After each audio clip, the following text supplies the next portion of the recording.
Hey guys, I'm Lorentz from Iwood Cosplay, and today I'm going to show you guys how I made Deku'S mask.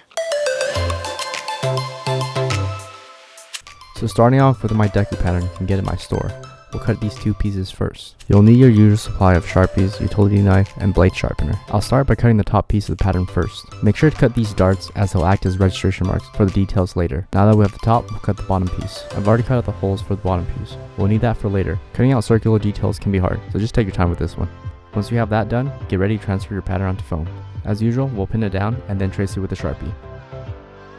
Once you're done transferring the pattern on the foam, you should have something that looks like this. The registration marks I was referring to earlier will act as guides for the detail on the mask. Grab a straight edge and line up the guide and then slightly score the foam, like so. Do that for all 4 pieces of the mask. Hitting the foam with the heat gun will reveal the score lines we've just made.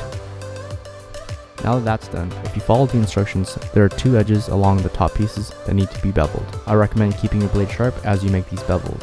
Slightly tilt the blade outward to create a beveled edge. Now we're going to create a bevel along this edge as well.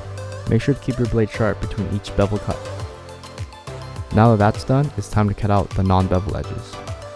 And that's the first piece. Now we just have to do that for the other side. If you're starting with a foam kit, the edges are not beveled. What you have to do is mark the edges with a Sharpie and then Dremel down the edges to create a bevel. Here I'm marking the underside of the foam piece. That's the side that doesn't have the details. This helps as a guide to create even bevel edges. Here I'm taking a Dremel and slightly sanding away at the edge to create a bevel. Here I'm using a regular sanding drum for the Dremel. With a bit of patience and some finesse, you'll get something that looks like this. When you create bevel edges on both sides of the foam pieces, you should have something that joins up like this. Okay, now back to the hand cut piece. Unlike the laser kit, we'll have to make the holes using this brass rod. In order to cut into the foam, we'll have to sharpen one of the ends of the brass rod. I'll have a link to this brass rod in the description down below. Sharpening one of the ends of the brass rod will cut into the foam like so. Here I realize the brass rod I use is a little too big in my opinion. I'll have the right size in the description down below. This part is completely optional. You could have tossed the scrap foam, but here I'm using it as a backing. Now we just have to do that for the rest of the foam pieces. If you decide to use the scrap foam as a back end like I did, then you can support the back with some hot glue like this. Once you've secured all the back ends with hot glue, we're ready to move on to the next step. Grab your contact cement and give it a good shake. Make sure to wear a respirator as well. Here I'm applying contact cement to the bevel edges of the foam pieces. When assembling this piece, I like to put the top and bottom piece together first. I recommend using 2 coats of contact cement to ensure there are no gaps between the seam lines. Give your first coat a couple of minutes to dry. Apply your second coat and give it a few minutes to dry as well. Once they're dry, I'm ready to put the 2 pieces together, that being the top and bottom. Carefully lining up this corner, I'll work my way up this edge. Using the detail marks we made earlier as registration marks helps a lot when putting these 2 edges together. We'll do the same thing to the other side. Some push and pull might be required, but taking your time with this and then running your fingers over them will ensure a flawless seam. Now that we have that done, we're ready to put the 2 pieces together. Apply contact cement to these 2 edges that will be put together. Like all other edges in this build, we'll apply some contact cement, give it a minute before putting the 2 pieces together. Carefully line up the edges and use the registration marks as a guide. Congrats, that's the hardest part of this build. The only thing left are the back pieces. Here I'm heating up the mask with a heat gun after 15 minutes just to give the piece more of a curvature. The only thing left in this build are the back pieces of the mask. But for the sake of time, I'm going to use these pieces that I've already cut on my laser cutter. The only thing we really have to do here is to heat seal these 2 pieces, apply contact cement before stacking them together. Here I was in a rush, so I forgot to mirror the 2 pieces.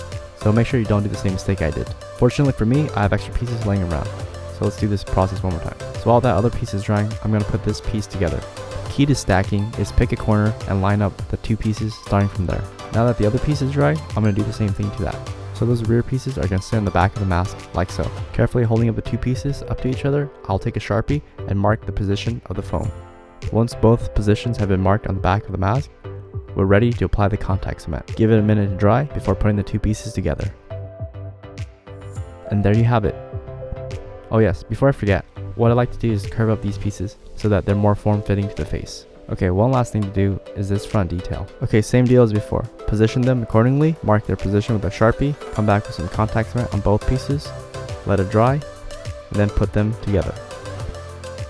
And there you go. That's how I would make Deku'S mask. That's it for this video. This is the first mask I made. This is the second mask we just made right now. If you look right here on the apex, you can see the bevel edges. This one's sharper than this one, And that's because this one I gave it less of a bevel edge versus compared to this one. So depending on how you make your bevel or how much of an angle, you can create different sharpnesses. Alright, so if you guys have any questions on this, leave them in the comments down below and I'll get back to you guys as soon as possible, or hit me up on Instagram. On the comments is probably better. But if you do build this, tag me on Instagram. I'd love to see your guys' work.